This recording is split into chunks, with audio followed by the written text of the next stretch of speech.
How are you? Welcome. Today I want to celebrate Africa with you.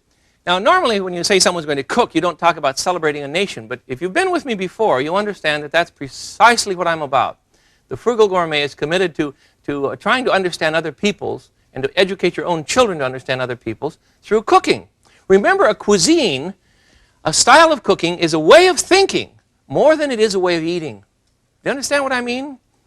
We bring together certain food products and eat them not just because they happen to be available, but we do things with them because of the way we think about ourselves. And Africa has some marvelous cuisines that will help us make that very point.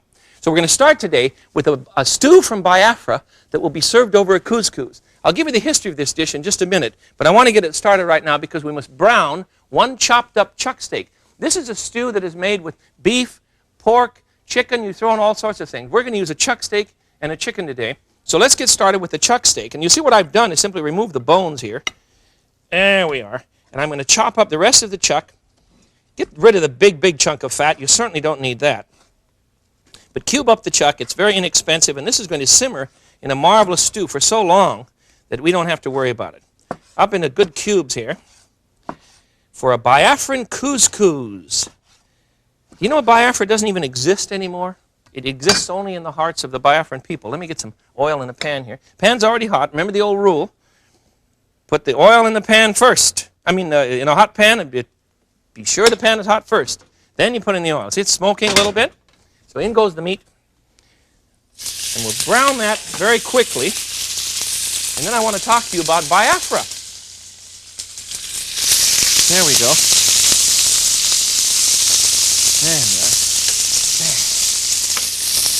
It's really absurd, I suppose, to talk about African cooking. It's as silly as talking about American cooking or Chinese cooking because we don't know what you're talking about.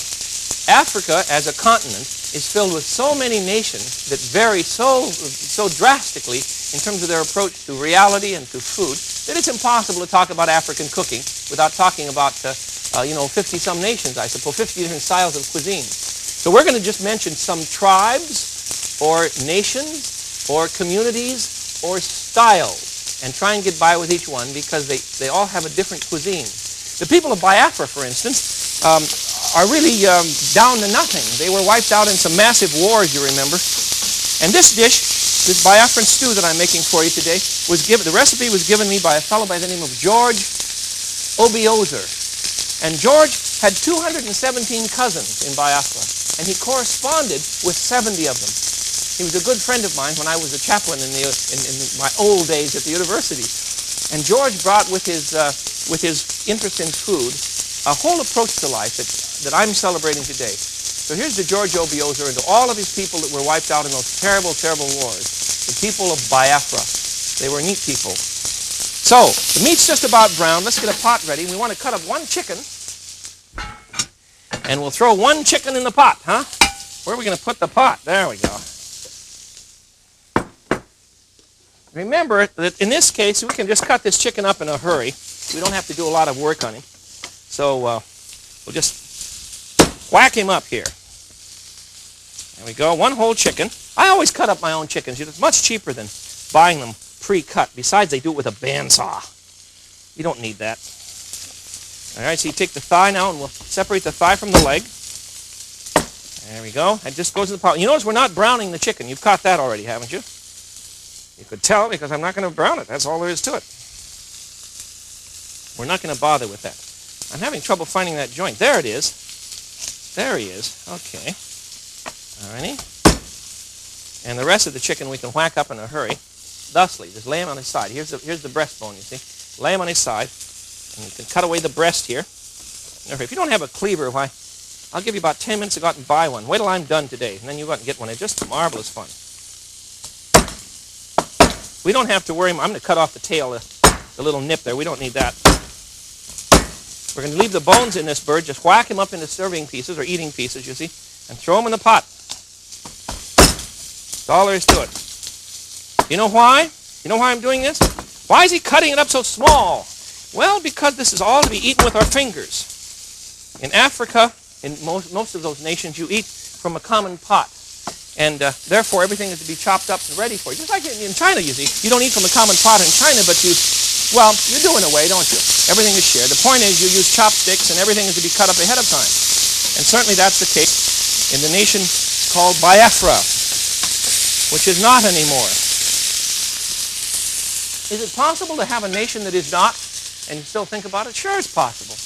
There are many people here living in America who cannot go back to their homeland because the place is no longer called what they know it really is. You see, the name has been changed and the different government and the whole business. But in their hearts, they still know about their place. You know, that's typical of a lot of the Soviet nations now.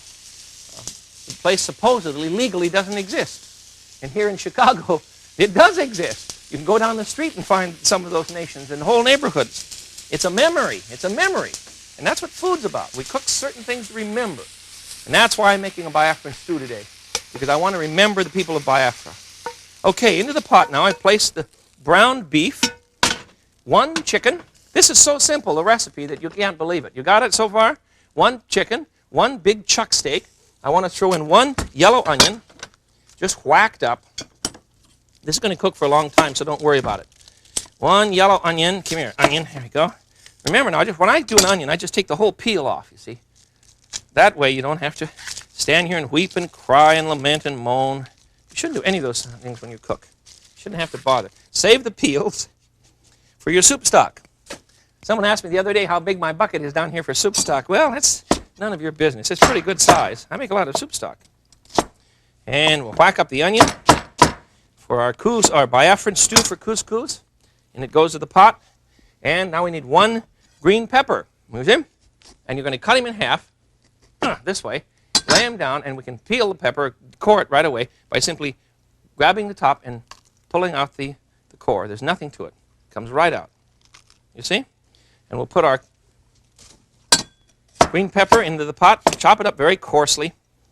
Remember, these things are to be eaten with your fingers now, so you don't want to have this stuff all chopped up fine, or you'll dribble all over the rug. That's no good. That'll do it. That'll do us. Into the pot it goes. All right? Now, in addition, we want to add 1 can. What size is this? Is this a 303? 28-ounce can of tomatoes, canned tomatoes. You don't see me use canned tomatoes much, do you? I'm going to kind of squish them up a bit here. Boy, be careful, because this will just go all over the kitchen. You hear it? Listen to these things. Crazy, aren't they? That's fine. Maybe you should let one of your kids do this, because you'll have a field day. And for our seasoning, for our Biafran couscous, we want to add a stiff shot of Tabasco. Now, in Africa, the sauce would look a little bit different, and it's a little strange, but it's very close to the sort of flavor. Good Lord, look at him go. Well, this dish is to have some oomph to it. You know, in Africa, the weather means, in most of those nations, means that you use hot spices in order to preserve things, to save them, so that when you find a piece of meat that will be usable for your family, you have to cook it in such a way that it's going to last a couple of days. And the refrigeration was unknown in some of those earlier cultures, you see, traditional cultures. So, and they still cook the old ways. You still eat those things, even though you have a big refrigerator. You still spice it the same way because it helps you remember who you are. That's what a cuisine is for. Who am I? Let me tell you. And you start cooking, you see. All right, let's see. I think we have everything here but the salt and pepper. We do. All we need now is some salt and pepper, and we're set. Now we're going to simmer the browned chuck steak, chopped up whole chicken, 1 yellow onion, and 1 green pepper, 1 can, everything's 1, you see, 1 can of our tomatoes. We're going to simmer that for, probably an hour and a half until everything's tender. You don't need too much salt in this now. Be careful. Till everything is tender, and then this will be eaten by, well, let me show you how it looks. Let me put a lid on this. We'll put this on a burner, you see. And you want to see what happens when you find a room here. When this is cooked, get ready. Here's Biafra. There we are. This is an absolutely marvelous dish. You see the beef is tender. The chicken just falls right off the bone. You see that? Isn't that gorgeous? You know, the first time I ever served this dish, I served it to a group of students when I was a chaplain at the university, and they gathered in my home every day for a course on food and theology. That's how I got into this thing. Some of you have asked, so I might as well tell you the truth. A bunch of students took me from my office at the university, and we began to discuss the meaning, the politics of starvation, the meaning of food and theology, the history of the table. And out of that came a course that I taught every year at the university for a long time. And the first time that we had a discussion of Biafra, or of any nation in Africa, I served this dish. And the kids absolutely loved it. It was a marvelous thing. And every time I cook it now, I think of all of that bunch. That was 15, 20 years ago. And you know, I miss them very much. The second thing you want to make for this dish, let me get it off the stove and show you. And you don't need the recipe for this, so I'll give it to you. It's very simple. I'm using farina instead of a normal what do you call it? A normal couscous, which is simply a grain. This is a wheat ground up. You see, this is called, in the market, it's called cream of wheat or regular farina. And to this, I've added some Bulgar wheat. And you see, Bulgar wheat is that little grain that it's wheat that is cracked and then soaked and then dried out in the sun, so it's kind of partially cooked. And I mixed some of that in with my farina and then cooked it long enough so it's nice and thick. Recipes are right on the package, and you just add Bulgar wheat to yours. But then add a little extra farina so that it's good and thick and pasty, because we're going to eat this along with our Biafran stew as a couscous, which means, you see that we're going to use our fingers, and it's got to be gooey and thick. Isn't this gorgeous? Now, the stew goes along the side here. Let me show you how this looks. Get another. This is too hot for me to eat right now for you, because it's just finished cooking. But the meat goes alongside the dish. There we are. And all of this is eaten with your fingers. I made a mess here on the edge of the plate. You do it too. I'm not going to be too concerned. All right, let's set this one down for you. And it's a beautiful Biafran couscous, a very lovely dish.